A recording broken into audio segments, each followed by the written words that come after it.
मित्रों नमस्कार। आज ये वीडियो मैं बना रहा हूँ, ये भारत की खुशहाली के लिए ये प्रोग्राम मैं तैयार कर रहा हूँ, क्योंकि अभी जितने भी भारत के विरोधी हैं, चाहे भारत का विपक्ष हो और बाकी के देश हों, मुस्लिम देश हों, ईसाई देश हों, ये सब भारत का विशेष रूप से सनातन संस्कृति का कोई भला नहीं चाहते हैं। यदि आप मुस्लिम से लड़ना शुरू करो तो मुस्लिम और ईसाई दोनों एक हो जाते हैं, ईसाई से लड़ो तो मुस्लिम ईसाई एक हो जाते हैं, दोनों आपस में लड़ते हैं भिड़ते हैं, वो कोई अलग बात है।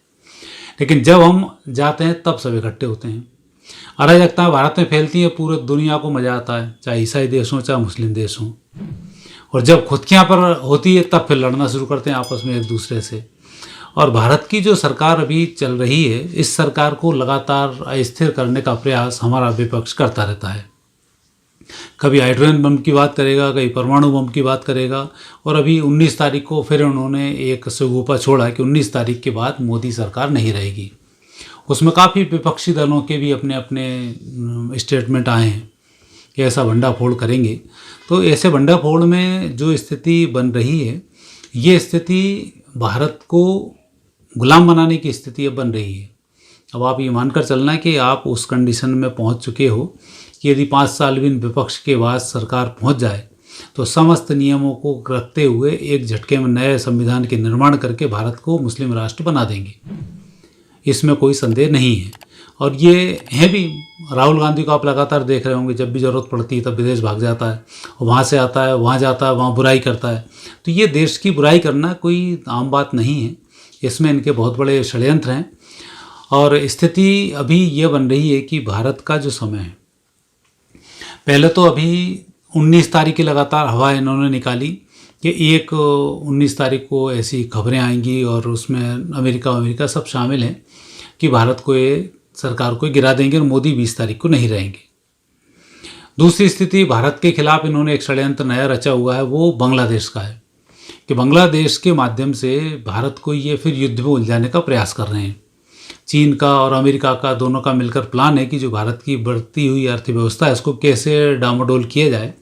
तो उकसाने के लिए एक तो इंडिया में स्टालिन जो मुख्यमंत्री है, ये लगातार बकवास कर रहा है हिंदुओं के खिलाफ, और उसका कारण है कि हिंदू जो बाकी एक हो चुके हैं, ये इन ईसाइयों के खिलाफ बोलना शुरू करें और भारत में हिंदू ईसाई का एक नया अपराध खड़ा हो, नया विरोध खड़ा हो, पूरी दुनिया के ईसाई मिलकर फिर भारत का विरोध करना शुरू करें।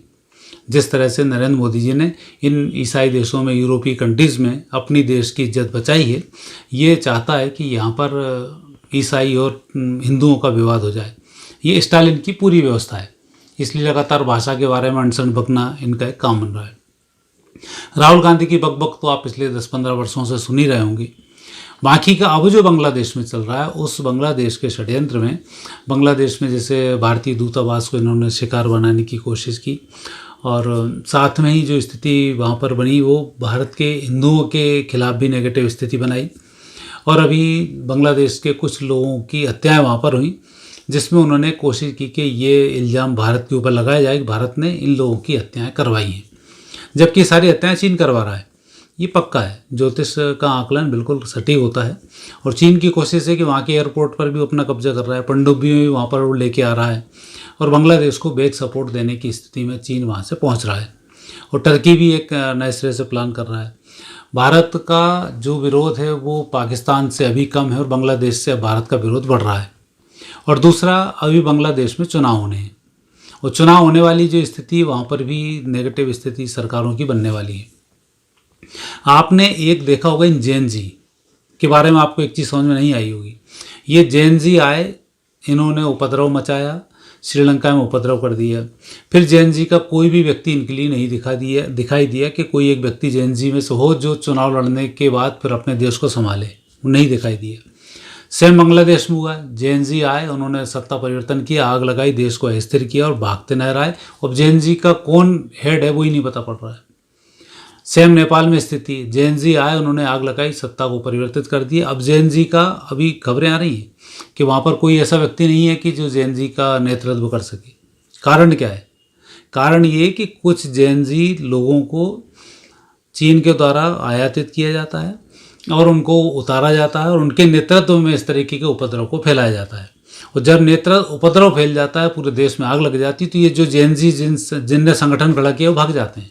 अभी आपने देखा श्रीलंका के जेएनजी किसने उपद्रव खड़ा किया था, उनका हेड कौन है, बांग्लादेश का हेड कौन है, नेपाल का हेड कौन है, कोई नहीं है। सिर्फ आग लगाने तक इन्होंने अपनी पूरी टीम तैयार की, टीम तैयार करने के बाद आग लगा दी और आग लगाना छोड़ दिए। अब सारे जेएनजी एक दूसरे का मुंह ताक रहे हैं कि हेड कौन है अपना। तो ये जो स्थिति है ये भारत में तो फ्लॉप हो गई, क्योंकि यहाँ का जेएनजी इतना सजग रहा और देश के प्रति समर्पित रहा कि इन राहुल की बातों को नहीं मान पाया और आज देश सुरक्षित बच पाया। और ऐसे अब ये स्कैंडल नए करने वाले हैं, वो ये स्कैंडल करेंगे कि जैसे इनके पास समर्थन है नीतीश कुमार का, इनके ऊपर समर्थन है चंद्रबाबू नायडू का।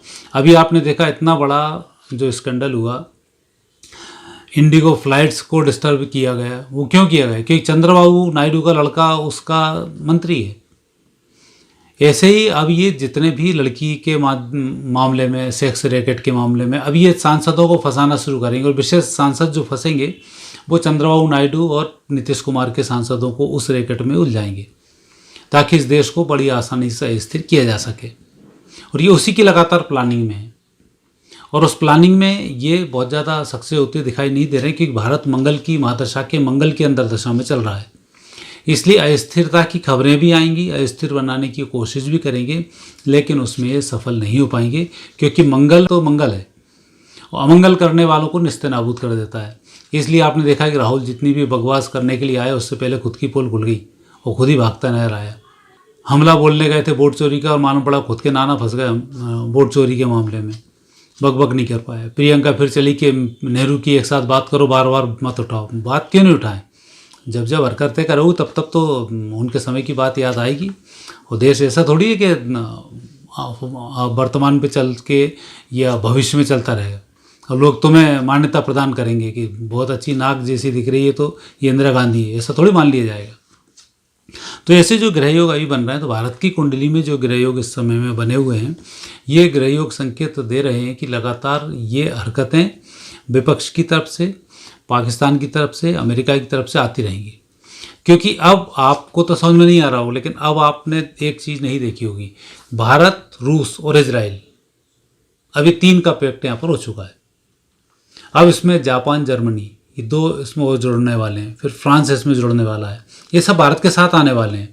तो अभी आपने 3 पैक्ट देख लिए कि जिस तरीके से अभी ऑस्ट्रेलिया में हमला हुआ यहूदियों पर, तो उस यहूदी हमले के कारण अब इजराइल भारत में अब एक अच्छी दोस्ती की ओर बढ़ रहे हैं और आतंकवाद खात्मे की ओर हम आगे बढ़ रहे हैं। ये स्थिति यहाँ पर बन रही है। अब पाकिस्तान इस घटना के बाद निस्तेनाबूद होगा, ये संकेत यहाँ पर मिल रहे हैं फरवरी 26 के बाद में। जैसे राहु आएगा भारत में तो पाकिस्तान की दुर्गति वहाँ पर तय है होना। और दूसरी स्थिति अभी जो यहाँ पर बन रही है भारत में, विशेष रूप से जिस तरीके से उपद्रव खड़े करके बंगाल के चुनाव को प्रभावित करना, और बांग्लादेश का चुनाव पहले और बांग्लादेश के बाद फिर बंगाल का हमारे चुनाव आएगा, तो बांग्लादेश के जितने भी शातिर हैं वो सब बंगाल में प्रभावित इस चुनाव को करने की कोशिश करेंगे। क्योंकि अब भारत के लिए एक बड़े नाक का प्रश्न बन चुका है बंगाल का चुनाव। बंगाल के चुनाव में ममता बनर्जी हारेंगी, तब जाकर भारत में शांति की शुरुआत होगी। क्योंकि अभी आपने देखा है जितने भी ये बाहरी लोग पकड़ाए, जितने मुस्लिम से पकड़ाए बांग्लादेशी, या अभी कुछ दिन पहले तो लखनऊ में ही पूरे गैंग इनकी साफ़ हुई। सबके आधार कार्ड कहाँ से बने हुए? तो आसाम से, बांग्लादेश से, पूरे लोग बंगाल से, ये वहाँ से इनके आधार कार्ड बने हुए हैं। तो यहाँ से जो एक रिस कर ये कीटाणु आ रहे हैं, उन पर बैन लगाने के लिए बंगाल में अब बीजेपी की स्थिति बहुत मजबूत होने वाली है और आने वाले समय में ये ठीक रहेगा। अब इनकी कोशिश यही है कि उसको कैसे रोका जाए। बिहार में तो उन्होंने मुँह की खा ली, जैसे ही इन्होंने हाइड्रोजन बम फोड़ा तो वो उस फोड़ने के जो रिएक्शंस हुआ, उस रिएक्शन में तो तेजस्वी स्वाहा हो गए। अभी एक पता नहीं ये कौन सा बम लेके आएंगे, उसमें सुपड़ा साफ होने वाला है ममता बनर्जी का। और अभी 19 तारीख की जो खबरें आई थी अनावश्यक रूप से भ्रमित करने के लिए और उस तरीके के कामों की खबरें हैं। तो 19 तारीख का तो आपने देख लिया कि कुछ होने वाली स्थिति में नहीं है। अब आने वाले समय में नई तारीखें अपडेट होंगी, नए हथकंडे अपडेट होंगे और फिर ये चीज़ें आगे बढ़ेंगी। तो जेएनजीओ से तो मेरा कहना ये है कि किस तरीके से जेएनजी इन्होंने बाहर इकट्ठे करके परोसे, आज उनका कोई रहनुमा नहीं है। वो स्थिति भारत में इनकी फ्लॉप हुई। और मंगल में जब राहु आएगा फरवरी 26 से लेकर फरवरी 27 के अंदर, तब एआई टेक्नोलॉजी का उपयोग करते हुए सेक्स स्कैंडल के बहुत सारे वीडियो सामने आएंगे और नेगेटिव जो वीडियो आएंगे वो भारत को अस्थिर करने का प्रयास करेंगे। तो मेरा एक आपसे निवेदन ये है भारतवासियों से कि ये जो एआई टेक्नोलॉजी से बने हुए नेगेटिव वीडियो सेक्स स्कैंडल के प्रसारित करेंगे, उससे देश को प्रभावित करने की कोशिश कर रहे हैं।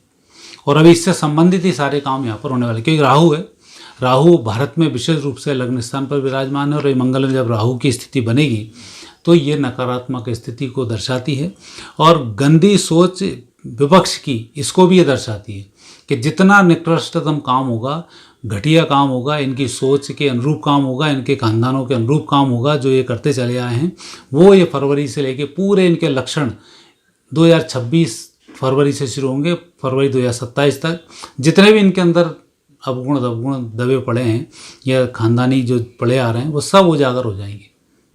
और अभी अंतिम समय होगा जबकि ये विपक्ष अंतिम अपना प्रहार करेगा और प्रहार होगा सेक्स स्कैंडल का। ये फरवरी के बाद से फरवरी 27 के अंदर कभी भी इस चीज़ को करने में ये प्रयास करेंगे। हालांकि उस प्रयास में भी ये असफल हो जाएंगे, पर देश में 5-6 महीने के लिए अस्थिरता सी लाकर रख देंगे।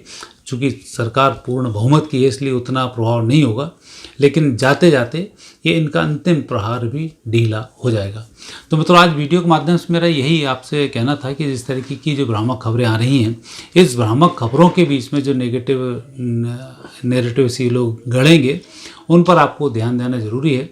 देश में अराजकता ना हो इसलिए, क्योंकि आने वाला जो समय है कुदरतन तो बहुत बेहतर है, सनातन संस्कृति का समय है और ये हमारी संस्कृति निश्चित रूप से पूरी दुनिया में फैलने वाली है। ऐसे संकेत मिल रहे हैं फरवरी 26 से फरवरी 27 तक। बस यही आपको देश को संभालना है और फरवरी 27 के बाद तो फिर प्रभु ही इस देश को ऐसा संभालेंगे कि आप खुद देखकर चमत्कृत होंगे कि ये कभी सोने की चिड़िया थी और अब सोने का हाथी बनने वाली है। ये स्थिति यहाँ पर आपको खुद दिखाई देगी। मित्रों, आज इतना ही, फिर नए विषय के साथ आपसे भेंट होगी। आज्ञा दीजिए, नमस्कार।